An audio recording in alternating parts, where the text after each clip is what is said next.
Биылғы жылдың 6 айында қаланың түрлі аудандарында соғылатын 15 құрылыс жобалары әзірленген. Мамандар қаланы дамыту бағдарламасы бойынша қай ықшам ауданда қандай құрылыс соғылатындығын анықтады. Сол бойынша 9-шы ықшам ауданда көп қабатты тұрғын үй салу жоспарланып отыр. Ол 4 қабатты 2 тұрғын үй. Сонымен бірге 117-ші ықшам ауданда 3 тұрғын үй салынады. 2 қоғамдық іскерлік нысандар салуда жоспарланған.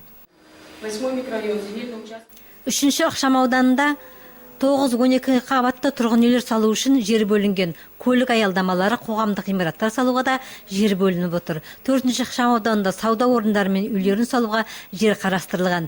7-ші ықшам ауданда қонақ үй құрылысын салуға да жер учаскесін бөлуді көзделген. Осындай құрылысқа 8-ші ықшам ауданда жер учаскелері бөлінген. Онда 5-9 қабатты тұрғын үйлер салу көзделген. Горка Дружба ықшам ауданында көп қабатты үйлер салуға жер бөлініпті.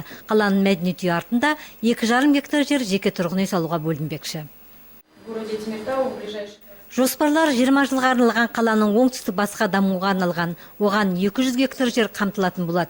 20 жылға арналған тұрғындар саны 50 мыңға артатын болады. Жалпы қала басшылығы 10-11 ықшам аудандарды дамытуға ерекше мән беріп отыр. Ал келер жылы қаланың 70 жылдығы алғаш қадамдар осы мерейтойға даярлықтар болмақ. Тағы бір ескертетініміз, келер жылы Теміртауға 70 жыл толады. Соған орай 2015 жылға біз республикалық облыстық бюджеттен қаржы сұрауымыз қажет. Біз ол қаржының неге қажет екендігін нақты дәлелдеп айтуға тиіспіз. Теміртауда келер жылы 42 пәтерлі 2 жаңа тұрғын үй құрылысын жүргізуді жоспарланған. Ол 9-шы ықшам ауданда қолжетімді баспана бағдарламасы бойынша салынатын болады. Осы мемлекеттік бағдарламаның 2-3 бағыттары бойынша 2015 жылы 42 пәтерлі 2 тұрғын үй салынатын болады. Олар қолжетімді баспана бағдарламасы бойынша пәтер кезегінде тұрғандарға беріледі. Жобаның құны 534 миллион теңге.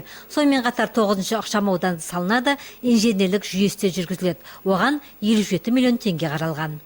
Қала басшысы алдымен қаладағы ескі үйлерді қалпына келтіріп пайдалануға беруді қолға алуды міндеттеді.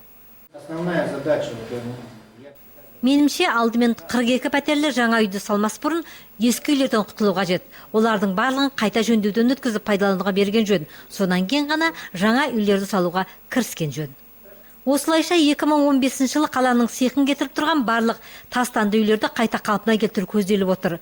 Қазір күнде қала басшылығы ескі қаладағы Школьный, Тольятти көшелеріндегі осындай 2 ескі үйді қалпына келтіру жұмыстарын жүргізуде.